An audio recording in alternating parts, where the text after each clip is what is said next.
Coco Chanel is one of the most recognized names in fashion history.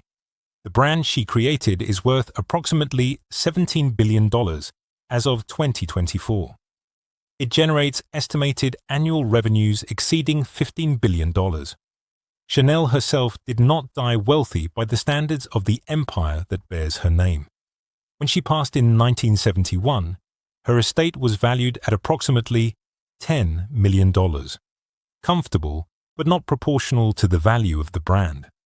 The Wertheimer family, who owned the majority stake in Chanel, are worth approximately $100 billion as of 2024, according to Bloomberg. Chanel created the brand. The Wertheimers owned it. In this video, we're examining the 4 strategies that explain how this happened. This is not a story about fashion or creativity. This is a case study in what happens when the creator of value does not control the equity of the system they build. August 19, 1883. Gabrielle Bonheur Chanel is born in Saumur, France, into poverty. Her mother dies when she's 12. Her father abandons the family. She spends her teenage years in a convent orphanage. By her early 20s, she's working as a seamstress and occasionally performing as a cabaret singer. It is during this period she acquires the nickname Coco. In 1910, with financial backing from Arthur Boy Capel, a wealthy English industrialist and her romantic partner, she opens her first millinery shop in Paris at 21 Rue Cambon. Capel provides the capital. Chanel provides the design work and brand vision. The arrangement is clear. He owns the financing. She owns the creative direction. The shop succeeds. By 1913, she opens a boutique in Deauville. By 1915, another in Biarritz. The business grows steadily. In 1919, Capel dies in a car accident. According to multiple biographical sources, Chanel used money she had accumulated and funds from other financial backers to buy out Capel's stake in her business. By the early 1920s, she controlled her fashion house fully. This is the critical moment. For a brief window, Chanel owns what she built. Then, in 1921, she launches Chanel No. 5, a perfume that would become one of the most commercially successful products in luxury goods history. But perfume operates differently than clothing. Perfume requires mass production, chemical formulation expertise, and global distribution networks. Chanel had design vision. She did not have manufacturing infrastructure or distribution channels. She needed partners. Chanel built immense cultural influence through design innovation. She popularized simpler silhouettes, rejected corsets, introduced jersey fabric to women's fashion, and created aesthetic codes that defined modern luxury. Cultural power is real. It creates demand, establishes brand identity, and generates loyalty. But cultural power without ownership does not compound financially. Chanel controlled the creative direction of her brand. She did not control the legal structures that captured the financial value that direction created. When she needed capital and distribution to scale Chanel No. 5, she had to bring in partners. Those partners would own the asset. She would own the credit. Chanel enters into a business agreement with Pierre Wertheimer and his brother Paul. The Wertheimers owned Bourjois, a major cosmetics and fragrance company with established manufacturing facilities and distribution networks across Europe and the Americas. The deal structure was as follows, according to historical business records. The Wertheimers would receive 70% ownership of Parfums Chanel, the entity created to produce and distribute Chanel No. 5. Théophile Bader, who owned Galeries Lafayette and had introduced Chanel to the Wertheimers, would receive 20%. Chanel would retain 10%. The Wertheimers would finance production, manage manufacturing, and control distribution. Chanel would provide her name, her image, and her design approval. Chanel agreed to this structure because she needed what the Wertheimers had: industrial capacity, distribution infrastructure, and working capital. From a business perspective, the deal made operational sense. The Wertheimers were taking on financial risk and providing essential infrastructure Chanel could not build herself in the short term. From a wealth accumulation perspective, Chanel had just given away 70% of what would become one of the most valuable luxury products in history. Chanel No. 5 launched and became immediately successful. By the 1930s, it was generating significant revenue. The Wertheimers, holding 70%, captured the majority of the financial returns. Chanel, holding 10%, received a minority share. Over the following decades, Chanel repeatedly attempted to renegotiate the deal. She hired lawyers. She challenged the contracts. During World War II, she tried to use Nazi connections and Aryan ownership laws to seize control from the Wertheimers, who were Jewish and had fled to the United States. These efforts failed. The legal structure held. The Wertheimers retained control. In 1947, after the war, the Wertheimers and Chanel reached a settlement. They agreed to pay her wartime profits she believed she was owed and cover some of her expenses. But the fundamental ownership structure did not change. The Wertheimers still owned 70%. Chanel still owned 10%. Creative talent can design a product. Capital controls whether that product reaches the market at scale. Chanel created the formula and brand identity for Chanel No. 5. But she could not manufacture tens of thousands of bottles. She could not establish supply chains across multiple continents. She could not negotiate with department stores and distributors in dozens of countries. The Wertheimers could. They owned bourgeois. They had existing relationships with retailers. They had chemists, factories, logistics networks. Distribution is infrastructure. Infrastructure requires capital. Capital demands ownership in exchange for access. Chanel needed distribution more than the Wertheimers needed her name. That asymmetry determined the deal structure. She provided the brand. They provided the system. The system captured the wealth. This is a recurring pattern across industries. The person who controls distribution controls revenue. The person who controls revenue accumulates equity, value. The creator, no matter how essential, is one input among many. Chanel, at age 71, returns to fashion after a 15-year retirement. Her comeback collection is initially criticized in France, but succeeds internationally, particularly in the United States. The fashion house regains cultural prominence. Her designs influence the industry, but the financial returns from Chanel No. 5 continue flowing primarily to the Wertheimers. In 1954, Chanel and the Wertheimers renegotiated their arrangement once more. According to business histories, the Wertheimers agreed to pay all of Chanel's personal expenses for the rest of her life, including her residence at the Ritz Hotel in Paris, in exchange for continued use of her name and image. Chanel accepted. She received financial security and comfort.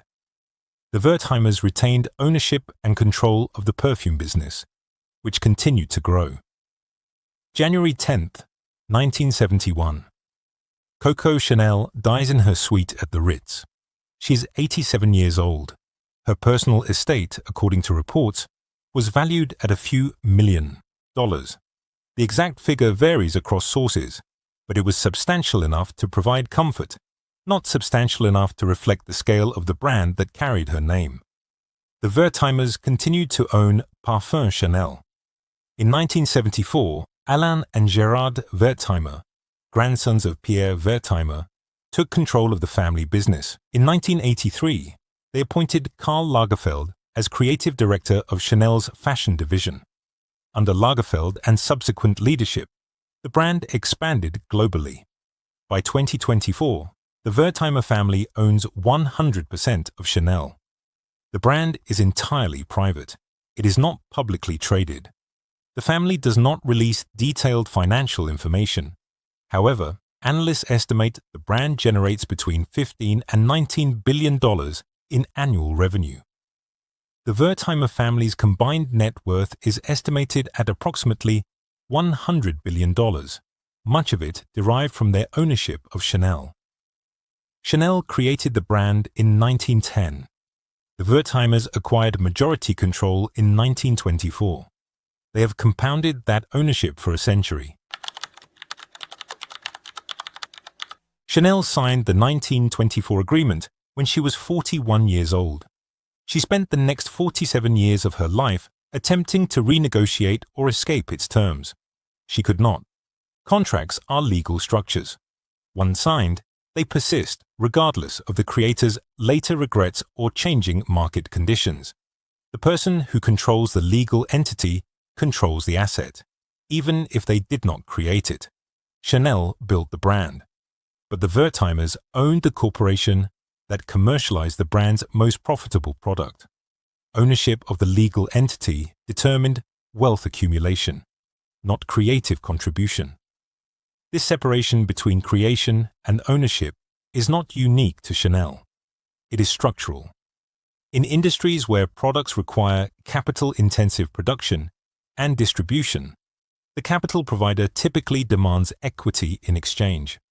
The creator can refuse and attempt to build infrastructure independently, but that requires either personal wealth, access to alternative capital sources, or the ability to scale slowly without competitive pressure.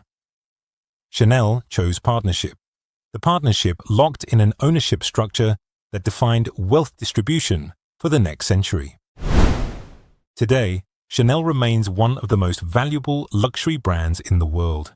It operates over 300 boutiques globally. Its products span fashion, accessories, fragrance, cosmetics, and skincare. The brand's cultural identity is still linked to Coco Chanel's original aesthetic codes: simplicity, elegance, the little black dress, the quilted handbag, the interlocking C logo. But the financial beneficiaries are not Chanel's descendants. She had no children. Her estate was divided among friends and employees. The financial beneficiaries are the Wertheimer family, whose ownership stake has appreciated for nearly a century. This outcome was not inevitable in 1924. Chanel could have structured the deal differently. She could have demanded a larger equity stake. She could have sought alternative partners. She could have refused to scale Chanel No. 5 until she had accumulated enough capital to finance production herself. Each of those alternatives carried risks and opportunity costs. The deal she signed was rational, given her circumstances at the time, but the deal also determined that her contribution to one of the most successful luxury brands in history would not translate into proportional financial ownership. She created immense value. Others captured it. Talent generates income during a person's productive years. Ownership generates compounding returns across generations. Chanel was extraordinarily talented. She revolutionized fashion. She built a globally recognized brand. She worked until her death at age 87. Her financial returns from that talent were limited by the equity stake she held in the system that commercialized her work. The Wertheimers provided capital and infrastructure in 1924. Their descendants in 2024 are among the wealthiest families in the world, not because they design clothing, but because they own the legal entity that controls the Chanel brand. Ownership compounds. It appreciates with the growth of the underlying asset. It transfers across generations. It generates returns without requiring the owner to personally perform work. Talent does not compound in the same way. It is exercised during a lifetime. When the person dies, the talent dies with them. The value created by that talent persists, but only if ownership was secured. Chanel created the brand. The Wertheimers owned it. Ownership determined wealth accumulation. This is not a moral statement. It is a description of how capital structures function. The Chanel case illustrates a fundamental principle that has appeared in every case we have examined in this series. Chanel's story is particularly instructive because she was the creator. She was not an investor who bought into someone else's work. She built the brand from the beginning. And still, she did not retain majority ownership of the primary revenue-generating asset.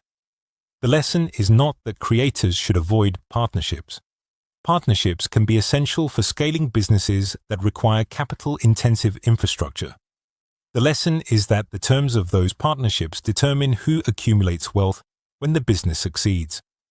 Equity percentage, control rights, distribution of profits, buyback provisions, succession terms. These contract details determine financial outcomes far more than creative contribution or brand recognition. Chanel had cultural power. She was famous. She was influential. She shaped an industry. The Wertheimers had equity. They owned the corporation. They controlled the cash flows. They passed ownership to their descendants. Cultural power is real, but it does not transfer wealth across generations. Legal ownership does. This is the pattern across every case we have examined. The person who owns the system when value is created captures the compounding returns. The person who participates in the system, no matter how essential their contribution, earns income proportional to their equity stake. Chanel's equity stake was 10%. Her cultural contribution was foundational.